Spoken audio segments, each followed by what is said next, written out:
Hello friends, welcome to today சமையல். இன்றைக்கி நம்ம டுடே சமையலில் பேக்கரி ஸ்டைலில் ஒரு தட்டை ரொம்ப சுலபமாக ரொம்ப எளிமையாக எப்படி செய்யலான்னு தான் பார்க்க போகிறோம். இது சாப்பிட்றதுக்கு ரொம்ப சுவையாக இருக்கும், ரொம்ப மொறுமொறுன்னு இருக்கும். இதை இப்போ எப்படி செய்யறதுன்னு பார்க்க ஆரம்பிச்சிடலாம். முதல்ல ஒரு கப் போல் பச்சரிசி மாவு எடுத்துக்கலாம். நீங்கள் இடியாப்ப மாவு வச்சுருந்தீங்கன்னா அதை கூட பயன்படுத்திக்கலாம். இப்போ இதில் ஒரு டீஸ்பூன் போல் பட்டர் சேர்த்துக்கலாம், அதாவது வெண்ணெய் சேர்க்குறேன். வெண்ணெய் இல்லை உங்ககிட்ட அப்படின்னா அதுக்கு பதிலாக நீங்கள் நெய் கூட ஒரு டீஸ்பூன் சேர்த்துக்கலாம். இதில் கண்டிப்பாக வெண்ணெயோ இல்லைன்னா நெய்யோ அவசியம் சேர்க்கணும். அப்போ தான் சாப்பிடும்போது நல்ல மொறுமொறுனும் உள்ளே இறங்கும்போது ரொம்ப சாஃப்டாக ஃபீல் பண்ணுவோம், நல்லாயிருக்கும். அடுத்ததாக ஒரு 1/4 கப்புக்கு குறைவாக பொடிசாக கட் பண்ணி எடுத்துருக்கேன் வெங்காயம் எடுத்துருக்கேன். வெங்காயம் நிறைய சேர்த்துடக்கூடாது. அப்புறம் ஒரு சின்ன துண்டு இஞ்சி, அப்புறம் ஒரே ஒரு பச்சை மிளகா பொடிசாக கட் பண்ணி எடுத்துருக்கேன், அதையும் இது கூட சேர்த்துக்கலாம். அப்புறம் இதுக்கு தேவையான அளவுக்கு உப்பு, கொஞ்சமாக கருவேப்பிலை இலைகள், அதுக்கப்புறம் 1/2 டீஸ்பூன் போல் தனி மிளகாய் பொடி சேர்த்துக்கலாம். இப்போ இது எல்லாமே தண்ணி ஃபஸ்ட்டு சேர்க்காம ஒரு தடவை நல்லா கலந்து விட்டுக்கலாம். இப்போ கொஞ்சமாக தண்ணி சேர்த்துட்டு இதை நம்ம பிசைய ஆரம்பிக்கணும். சரியாக பார்த்தீங்கன்னா 1 கப் மாவு எடுத்திருந்தீங்கன்னா அதே 1 கப் போல் தண்ணி தேவைப்படும் இதை பிசையறதுக்கு. தண்ணி நான் நார்மலாக இன்றைக்கி பச்சை தண்ணி தான் பயன்படுத்தியிருக்கேன், அதாவது தண்ணி சுட வச்சு வெந்நீர்லாம் பயன்படுத்தலை. இப்போ இது கூட கடைசியாக கொஞ்சமாக கடலைப்பருப்பு, ஒரு 3 டீஸ்பூன் போல் கடலைப்பருப்பை ஊற வச்சு எடுத்துருக்கேன், அதையும் இது கூட சேர்த்துக்கலாம். இப்போ மாவு பிசைஞ்சிங்கன்னா உங்களுக்கு இந்த பதத்துக்கு கொஞ்சம் சாஃப்டாக இருக்கணும். ரொம்ப ஹார்டாகவும் பிசைஞ்சிடக்கூடாது, ரொம்ப இலகுன மாதிரியும் பிசையக்கூடாது.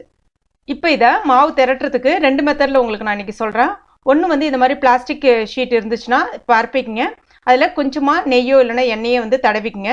அப்படி உங்களுக்கு பிளாஸ்டிக் ஷீட் பயன்படுத்த விருப்பம் இல்லை அப்படின்னா அதுக்கு பதிலாக நீங்கள் வாழை இலை பயன்படுத்திக்கலாம். இல்லைன்னா ஒரு பிளேட்டை திருப்பி போட்டு அதில் எண்ணெய் தடவி கூட நீங்கள் பயன்படுத்திக்கலாம். அந்த மாதிரி உருண்டைகள் நம்ம நார்மலாக எடுக்கக்கூடிய தட்டைக்கு பார்த்தீங்கன்னா ரொம்ப மெலிசாவும் தட்டணும், அதே சமயத்தில் உருண்டைகள் கொஞ்சம் பெருசாக பிடிப்போம். இது கொஞ்சம் சின்ன உருண்டைகளாகவே பிடிங்க. அதே மாதிரி ரொம்ப மெலிசாக தட்டணுன்ற அவசியம்லாம் கிடையாது, கொஞ்சம் திக்காக இருந்தாலே நல்லாயிருக்கும்.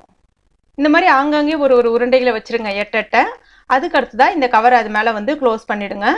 இப்போ இந்த மாதிரி நம்ம அரிசி அளக்கிற ஆழக்கு இருக்கு இல்லையா, அது இல்லைனா வீட்டில் ஏதாவது கப்பு இருந்துச்சுன்னா ஃப்ளாட்டாக இருக்கக்கூடிய கப்பை பயன்படுத்திட்டு இது மேலே ஒரே ஒரு ப்ரெஸ் பண்ணுங்கள். ரொம்ப அழுத்தி ப்ரெஸ் பண்ணணும் அப்படின்லாம் கிடையாது, ஜஸ்ட் ஒரு ப்ரெஸ் பண்ணி விட்டு எடுத்திங்கனாலே போதும், உங்களுக்கு அழகாக ரவுண்ட் ஷேப்பில் ஈஸியாக கிடச்சிரும்.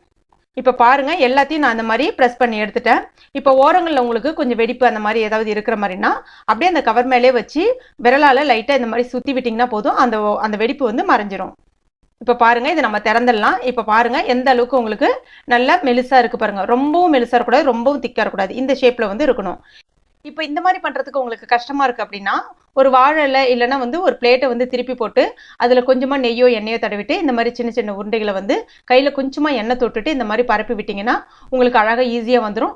ரொம்ப திக்காக உருட்டுறவனா ரொம்ப தின்னா பண்ணவனா இந்த ஷேப்பில் இருக்கிற மாதிரி பார்த்துக்குங்க. இப்போ இதை நம்ம எண்ணெய் சட்டியில் விட ஆரம்பிச்சிடலாம். இப்போ எண்ணெய் மிதமான சூட்டில் இருக்குது, மிதமான தீயில் வச்சுருக்கேன். இப்போ இதை நம்ம ஒன்று ஒன்றா விட்டுடலாம். இது சரியாக வெந்து வர்றதுக்கு பார்த்தீங்கன்னா உங்களுக்கு ஒரு 2 நிமிஷம் போல் எடுத்துக்கும். நீங்கள் பயப்படவே வேணாம். நம்ம நார்மலாக செய்யக்கூடிய தட்டை பார்த்தீங்கன்னா பிரிஞ்சு வரும் சில டைமு, இல்லைனா வேகாத இருக்கிற மாதிரி இருக்கும். பட் இது உங்களுக்கு அந்த மாதிரி இருக்கவே இருக்காது, பிரியவே பிரியாது. ஸோ பயப்படாமல் தாராளமாக போடலாம். மீடியம் ஃப்ளேமில் வச்சுங்க. சரியாக ஒரு 2 நிமிஷம் ஆகிடுச்சு. இப்போ பாருங்கள், நல்லா உங்களுக்கு சிவந்து வந்துருப்பாருங்க.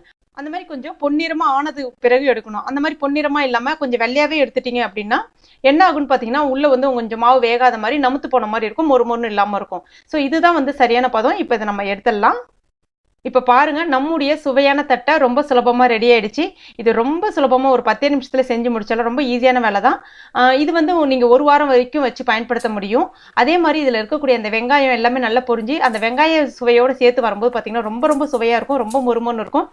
உங்களுக்காக அந்த சத்தத்தோட ரொம்ப அருமையாக இருக்குல்ல. கண்டிப்பாக நீங்களும் உங்கள் வீட்டில் ட்ரை பண்ணி பாருங்கள். ட்ரை பண்ணி பார்த்துட்டு மறக்காமல் எனக்கு கமெண்ட் பண்ணுங்கள். இந்த வீடியோ பிடிச்சிருச்சுன்னா லைக் பண்ணுங்கள், ஷேர் பண்ணுங்கள். மேலும் இது போன்ற டேஸ்டி ரெசிபிகளுக்கு டுடே சமையல் இது வரைக்கும் நீங்கள் சப்ஸ்கிரைப் பண்ணாத நண்பர்களாக உடனே சப்ஸ்கிரைப் பண்ணிங்க. கூடவே மறக்காமல் அந்த பெல் நோட்டிஃபிகேஷன் சிம்லையும் ப்ரெஸ் பண்ணிங்க. தேங்க்யூ.